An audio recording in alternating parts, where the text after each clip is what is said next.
Hello and welcome back to Autistic After Hours. I'm your host Ashra, and today we're going to be talking about the experience of people telling you that they are understanding and accepting of your autism or your neurodivergence in general, but then when push comes to shove in real life, they actually don't understand you or accept you at all, and a lot of times they aren't even aware of that. Before we get into the episode, quick reminder to follow Autistic After Hours on Instagram. That's where I post original content every week. I've been posting a lot more on there, so if you want to see more of my chatty, talkative reels, they're all on there. I wanted to talk about this today because it's just a pattern that I have noticed in my life, throughout my entire life really, but especially post-autism diagnosis, when I actually found out that I was autistic and started identifying and telling people that I'm autistic in my real life.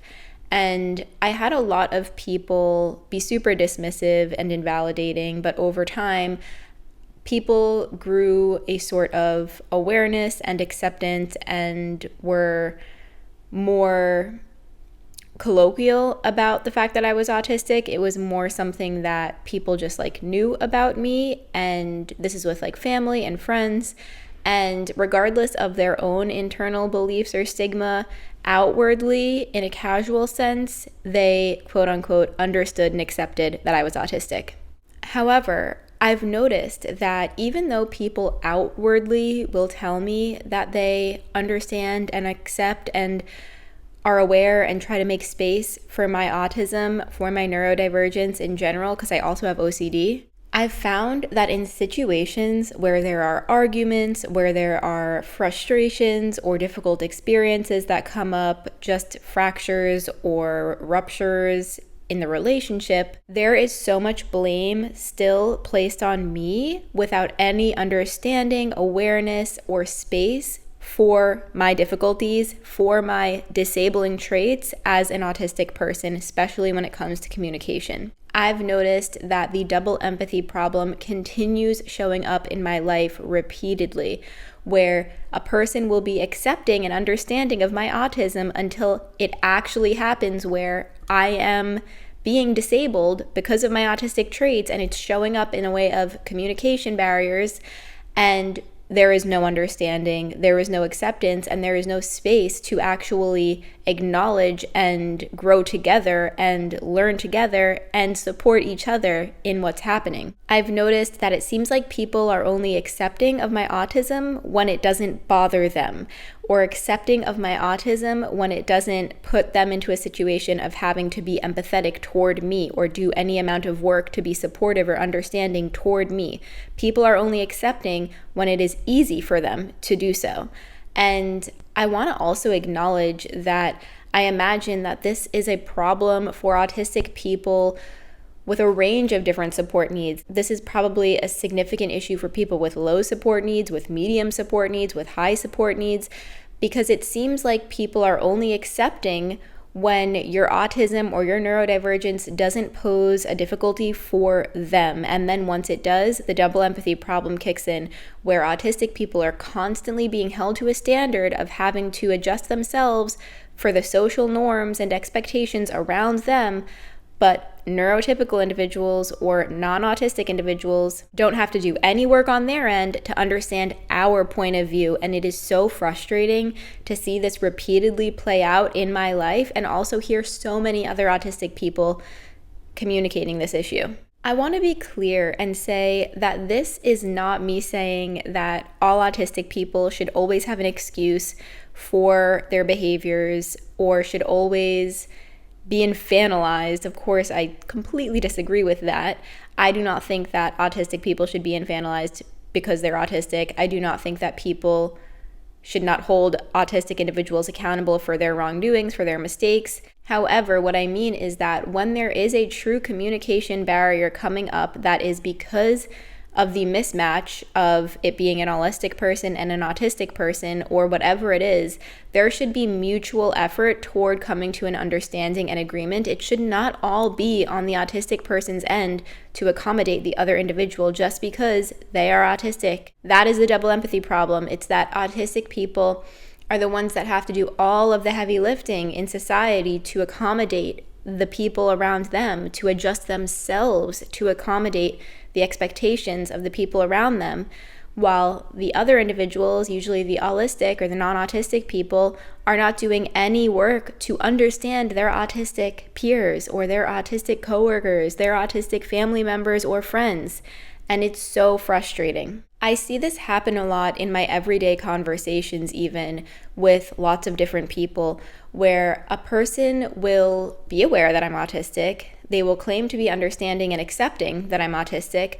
But then when I do something autistic that makes the communication difficult for them, or when I do something autistic that poses any sort of barrier or struggle in the relationship, it's immediately my fault, and I'm met with a complete blame rather than any sort of openness to support or understanding what's happening. I recently talked about this on Autistic After Hours on my Instagram account, specifically when it comes to reciprocity in relationships, the mutual back and forth turn taking that happens in conversations. This is referred to reciprocity in conversations, where one person shares, the other person responds, maybe they share, the other person takes their turn. It's kind of this back and forth. This is something that's specifically talked about in the DSM-5 with the autism spectrum disorder criteria. And this is a common struggle area for autistic people, where we may not engage in the same type of reciprocal conversation that autistic people do. We may overshare, we may undershare, we may have difficulty with reciprocity for lots of different reasons. This is something I struggle with. I tend to undershare because I find that a lot of times conversations are confusing to me. The back and forth is very confusing for me. I don't know how much I'm supposed to share. I don't know how much I'm supposed to ask about the other person. And in the moment, it takes a lot of effort to process and not get overstimulated by the conversation itself. I specifically talked about an example of, let's say someone asks me, how was your day? That's a very difficult question for me to answer as an autistic person. It might seem simple to some people, but to me it's not, because there's no parameters around how I'm supposed to answer that question. It also requires a lot of heavy processing in the moment that is overwhelming to me. And I often don't even know the answer to that question, because not only am I confused, I don't know how I'm supposed to answer it, I'm also overwhelmed because I'm trying to process my entire day and summarize it into this one concise statement for this person, and that feels really hard to do in the moment. But now I'm also having to deal with trying to communicate to that person in the moment of what's actually happening, and it just feels like a lot. And if I do go ahead and just say, oh, it was good, how about you? That feels really dishonest to me. And maybe for some people, it doesn't feel like a big deal. It's like, just say it. But for me, those things affect me a lot as an autistic person when I engage in what feel like inauthentic communication situations, where I feel like I'm being dishonest, or where I feel like I can't actually process or be present because I'm being forced to just give a certain response that isn't actually how I feel. It affects me a lot, and it makes me very uncomfortable. And so it's confusing, it's overwhelming, and it often pushes me to be dishonest in a way that makes me, over time, cumulatively, feel really inauthentic and confused and a lack of presence in my life. These things matter a lot to me. Maybe they don't to others, but they matter a lot to me, and there is often not any understanding of that. And what usually will happen is, because I struggle to answer that question, I might just give in and give a quick one-worded reply, or I may just avoid the question altogether and not even answer because I don't know how to answer and I'm too overwhelmed to think about it. And then the person will assume that I'm disinterested, that I don't want to talk to them, that I'm being mean, rude, selfish by not engaging in the conversation with them. And they assume all of these really negative things about me, when in reality it's that they are not meeting me with any understanding. Because if they were, they would actually ask what happened. They would ask me why I'm giving a one-worded reply. They would ask me why I'm struggling to communicate with them if they actually cared. And then I would tell them, and we would work through it. What I've realized since being diagnosed and experiencing the double empathy problem in real life with so many different people and examples and contexts, what I've realized is the people that really love and care about you will actually work to adjust themselves for you, because they acknowledge and see all of the ways that you're adjusting yourself for them. and they will meet you halfway. They will not make you do all of the work, and they will make an effort to understand you, to ask you questions, to try and support you because they want to be around you. When a person is continuously placing blame on you and making you feel like a bad person, making you feel like you need to constantly change yourself for them, those are the people that unfortunately we sometimes have to let go of. And this has been a really difficult thing for me to accept. And this has impacted me across many different domains of life: workplace dynamics, family relationships, friendships, romantic relationships, all different areas of life where I've had to make hard decisions about who to let go of because I saw that they had let go of me. They were not supporting me. They were not holding me. They were not creating space for me. So why do I keep showing up for them? And it's really hard to sometimes choose loneliness over being around people. But the caveat is that those people sometimes don't support you. And I think this is a common thing that autistic people have to navigate, where we have to choose: would I rather be surrounded by people who I know don't really accept me, but at least there's some sort of connection happening so I don't feel completely isolated on this planet? Or would I rather be alone? Maybe I would rather be alone and be isolated and be lonely. Maybe that feels better than being surrounded by people who don't really get me. And maybe all of this is an important part of the journey to finding people who do get you and do accept you. And I hope we all find those people. And maybe some of you have, and that's amazing. But I know a lot of us haven't, and we feel really alone. And I want you to know that you're not, because so many of us feel this way. I do too. All I can say is that I've seen examples of people making an effort for me, and I've seen examples of people not meeting me halfway at all.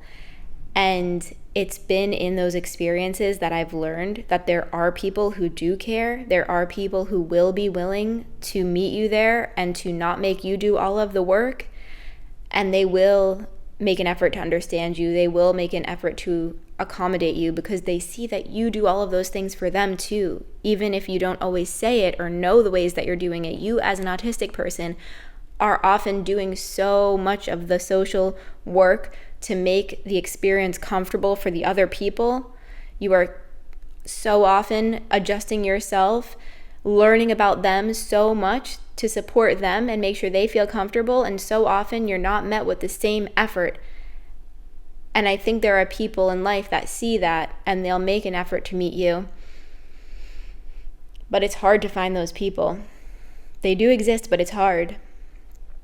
But I can say from my own experience that those people do exist, and often they will be other neurodivergent people, but sometimes they're not.